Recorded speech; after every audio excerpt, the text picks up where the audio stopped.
And now we are going to Gerry Byrne, who's sitting there on line 10. Good evening, Gerry.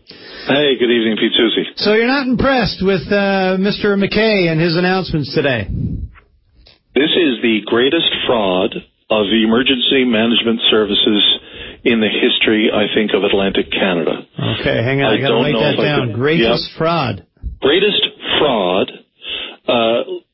Unbelievable smokescreen that everyone should and will be incensed when they hear what I'm about to tell them.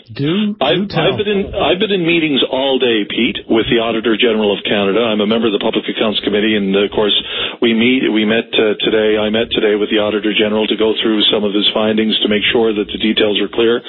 And I did not get a chance to react in a timely way.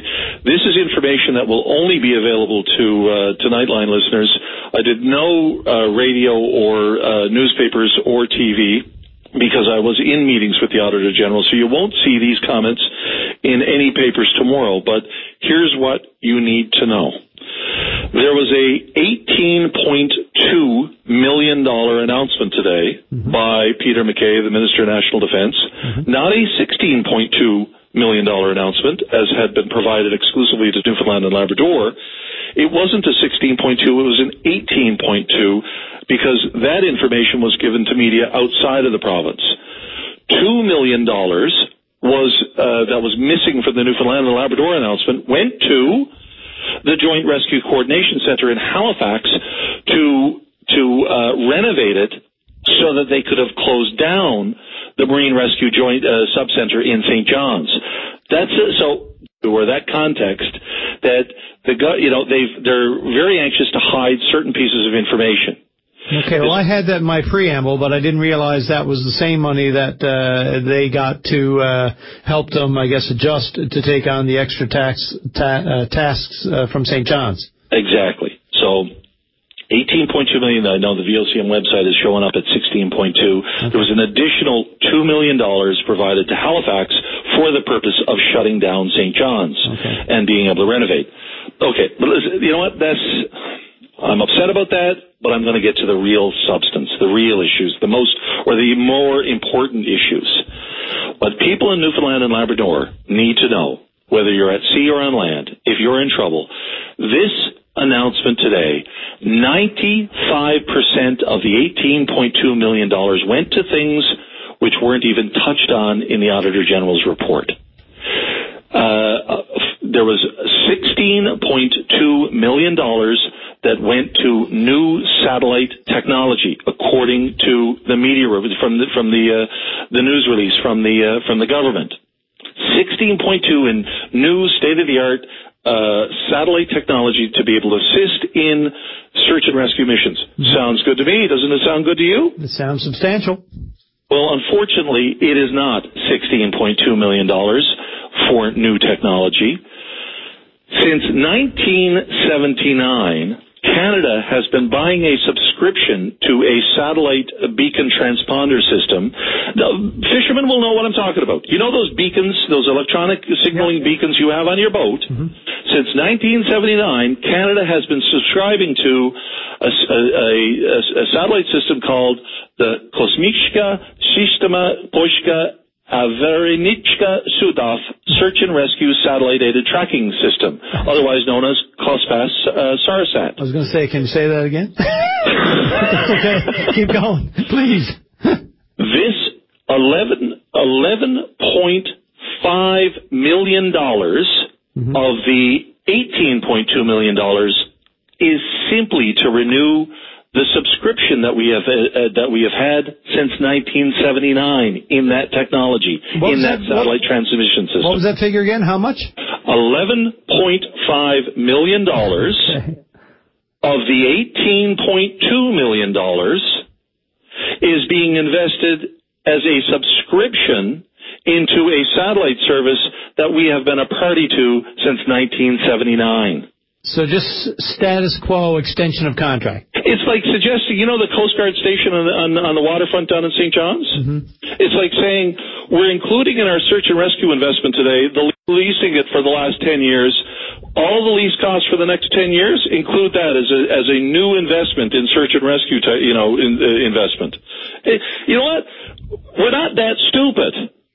If you've been investing in a satellite system since 1979, and you turn around and say, but now we're going to invest $11.5 million to keep it in the sky and still keep on using it, that's hardly a new investment. What were they suggesting? They weren't going to subscribe to the Beacon transponder satellite system that they've been, subscribing to since 1979? Is that what they were suggesting? So a fair bit of window dressing. The other $5 million, any idea what that's for then? That's simply this particular satellite that's been up in the sky since 1979 will come down around the end of this decade. What they're going to do is they're going to put new transponders, receivers on another satellite system. It will cost $4.7 million to be able to do so, and that'll actually be able to extend the life of our satellite technology into beyond 2020. So, in other words, they just announced $18.2 million.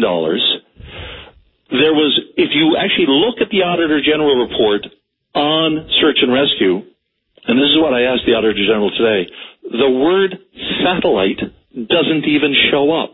It was never actually drawn as an issue. It was never drawn as a concern. And have you ever heard of this being a concern before? No, you have not.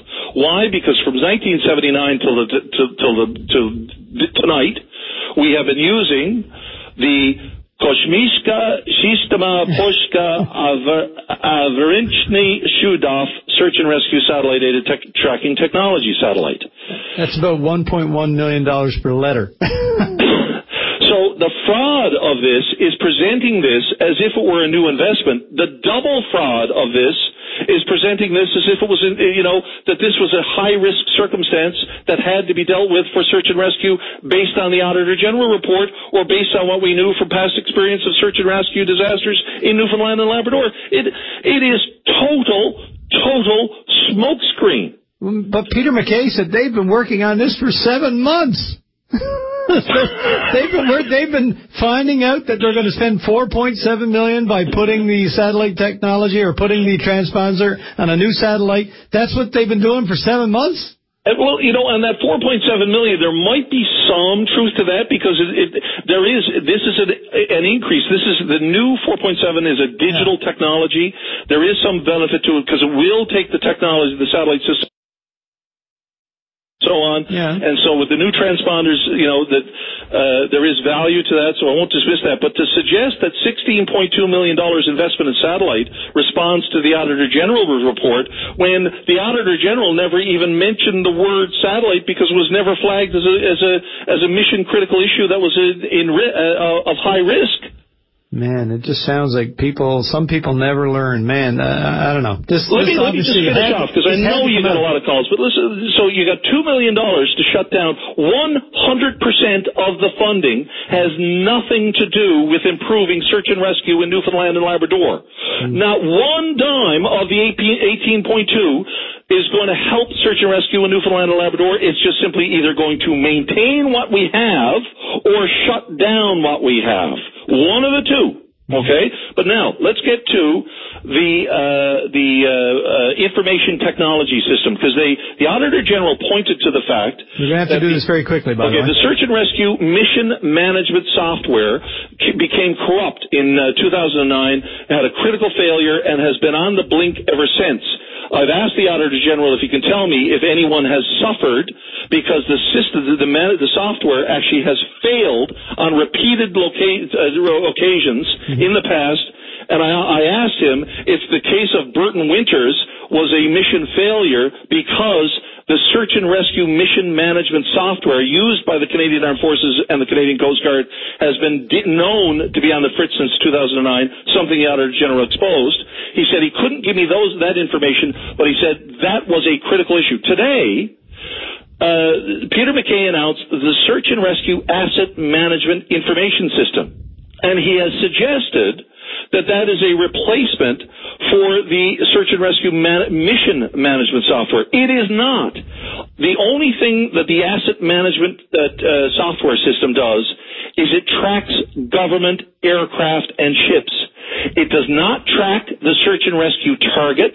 It does not track where the RCMP are, where other private, where the Coast Guard auxiliary are. It does one thing and one thing only. It tracks D&D and Coast Guard ships and planes. What is absolutely critical to successful search and rescue mission management is not just tracking where your planes are, but tracking the last known location of your victim, tracking where your other volunteer assets are, tracking what weather conditions are, tracking a whole number of variables that are absolutely critical to mission success. This software package announced today has nothing to do with that. It simply tracks government-owned. Yes, that this is the replacement for the search and rescue mission management software, which the Auditor General said the government cannot duplicate or produce until 2016, is a fraud. It's an absolute fraud. Well, I guess there's no surprise why so many people were so lackluster in their response to his announcements today. Gerry, we do have to run, but listen, I really appreciate this. It may not be in the papers tomorrow, but it will be all over the news because it won't be. It's only on VOCM Nightline, and quite frankly, I wish I had been able to get out, but I had meetings with the Auditor General himself today, and I couldn't get out to do any other media. But you know something? I will say this. The word gets out on VOCM Nightline and Back Talk and Open Line. It'll be all over every news broadcast from here tomorrow, I assure you that. All the best to you. Thank you.